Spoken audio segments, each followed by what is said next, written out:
حضرت عمر رضی اللہ تعالیٰ عنہ روایت کرتے ہیں کہ زید بن سعنہ نامی ایک یہودی تھا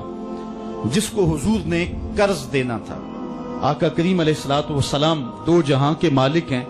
لیکن حضور کا فقر اختیاری تھا۔ آقا کریم علیہ السلام کے گھر میں بسا اوقات کتنے دن چولہا نہیں جلا کرتا تھا۔ حضور ادھار لے کر کے لوگوں کی مصیبتوں کو بھی دور کرتے اور گھر کا چولہا بھی بعض اوقات ادھار لے کے گرم کرنا پڑتا۔ اعلیٰ حضرت فرماتے ہیں مال کے کونین ہیں گو پاس کچھ رکھتے نہیں، دو جہاں کی نعمتیں ہیں ان کے خالی ہاتھ میں۔ تو کہتے ہیں کہ ایک دن حضور علیہ السلام کی خدمت میں ایک شخص حاضر ہوا جس کا نام زید بن سعنہ ہے اور یہودی ہے، اور اس نے حضور علیہ السلام سے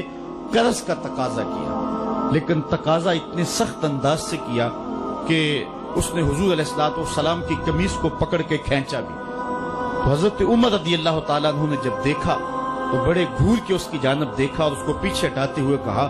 کہ تجھے شرم نہیں آ رہی کہ اللہ کے رسول کے ساتھ کیسے سلوک کر رہا ہے اور میں تیرے سامنے موجود ہوں؟ تو حضرت نبی رحمت صلی اللہ علیہ وسلم نے حضرت عمر کو کہا عمر مجھے تجھ سے اس بات کی توقع نہیں تھی۔ ذرا غور کیجئے حضور علیہ السلام کی اس سیرت کے انداز کو۔ ایک شخص آ رہا ہے اور حضور سے سختی کر رہا ہے، ابھی حضور کو قرض لٹانے کی جو تاریخ ہے اس میں بھی 4 دن باقی رہتے ہیں اور وہ ناجائز سختی کر رہا ہے۔ حضرت عمر رضی اللہ تعالیٰ عنہ نے جب اس کو گھورا اور سختی کی تو حضور علیہ السلام نے فرمایا عمر مجھے تیرے سے اس بات کی توقع نہیں تھی، تمہارا کام تو یہ تھا کہ مجھے حسن ادا کی تلقین کرتے کہ اچھے انداز سے قرض واپس کرو، اور اس کو جو ہے وہ نرمی کی تلقین کرتے، اور پھر آقا کریم علیہ السلام نے فرمایا اس کا قرض ادا کر دو، اور اے عمر جو تم نے اس کو گھورا ہے اس کے بدلے میں 20 وسق زیادہ کھجوریں بھی تم اس کو دو گے۔ تو زید بن سعنہ نے جب حضور علیہ السلام کی اس سیرت اور اس کردار کو دیکھا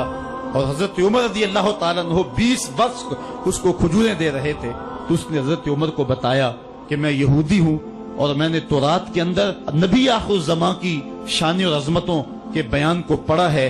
یہ بات ابھی رہ گئی تھی، باقی ساری نشانیاں میں نے حضور میں دیکھ لی تھی، اب یہ نشانی رہ گئی تھی، آج میں نے یہ بھی دیکھ لی۔ اور پھر وہ حضور کی خدمت میں حاضر ہو کر اسلام کے دائرے میں داخل ہو کر حضور کا عبدی غلام بن جاتا ہے۔ تو یہ انداز حضور علیہ السلام کی سیرت کا زمانے کو حضور علیہ السلام کے قریب کرتا ہے۔ میرا رب خود کہتا ہے لو کنت فظا غلیظ القلب لانفضوا من حولک، اے محبوب اگر تو ترش مزاج اور تنگ دل ہوتا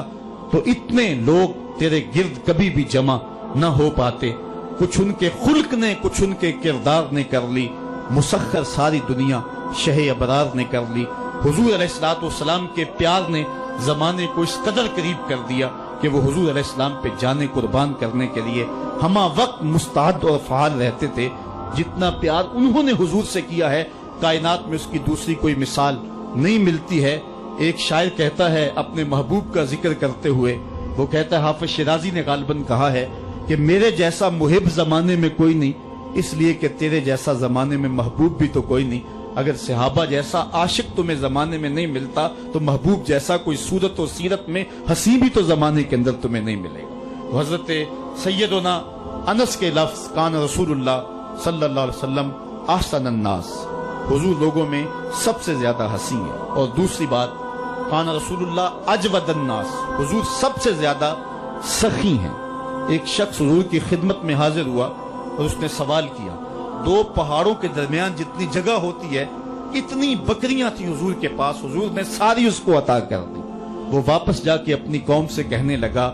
کہ محمد عربی ایسا شخص ہے اتنا عطا کرتا ہے کہ پھر کمی کا شائبہ ہی باقی نہیں رہتا۔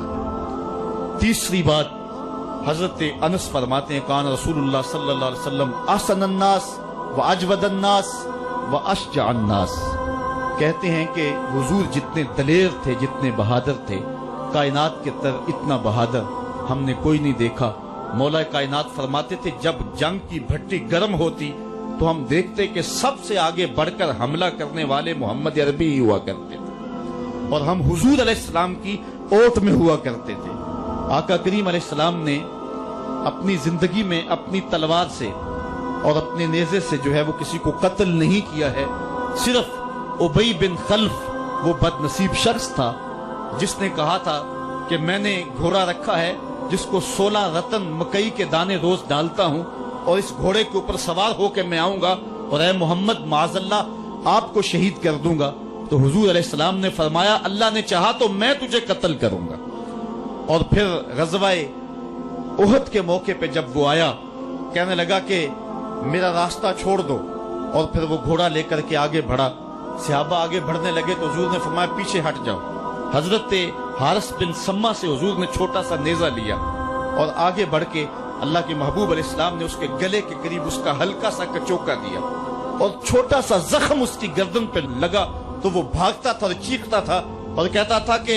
قاتلنی محمد نے مجھے قتل کر دیا ہے۔ لشکر والوں نے کہا ابی بن خلف عجیب بات ہے، ایک چھوٹا سا زخم ہے اور تو اتنا شور ڈال رہا ہے۔ اس نے کہا تم نہیں جانتے ہو کہ مجھے کتنی اس کی تکلیف ہو رہی ہے، اگر میری اس تکلیف کو پورے لشکر میں بانٹ دیا جائے تو سارا لشکر مر جائے، جو تکلیف مجھے محمد کی اس ضرب سے پہنچی ہے۔ اس نے کہا مجھے محمد نے کہا تھا کہ تجھے میں قتل کروں گا، اس نے تو پھر مجھے نیزہ مارا ہے، مجھے یقین ہے کہ اگر وہ میری جانب غصے سے تھوک بھی دیتا میں پھر بھی نہ بچ سکتا۔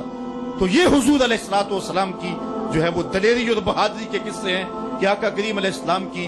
ضرب کو کون برداشت کرے، ایک معمولی خراش برداشت نہ کر سکا اور نارے جہنم میں جہنم کا وہ کتا جا پہنچا۔ تو آقا کریم علیہ الصلوۃ والسلام کی سیرت کے اس عنوان کو حضرت انس نے کتنے خوبصورت انداز میں بیان کیا۔ کان رسول اللہ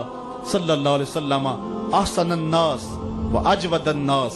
واشجع الناس، لوگوں میں سب سے دلیر بھی حضور، سب سے سخی بھی حضور، اور سب سے صورت و سیرت میں حسین بھی حضور۔ حضرت نبی رحمت صلی اللہ علیہ وسلم غزوہ حنین کے موقع پہ آپ دیکھیں سفید خچر کے اوپر سوار ہیں اور ایک پہاڑی درے میں کافر گھات لگائے بیٹھے تھے۔ جب اچانک انہوں نے تیر اندازی کی تو لشکر اسلام میں بھگدڑ مچ گئی۔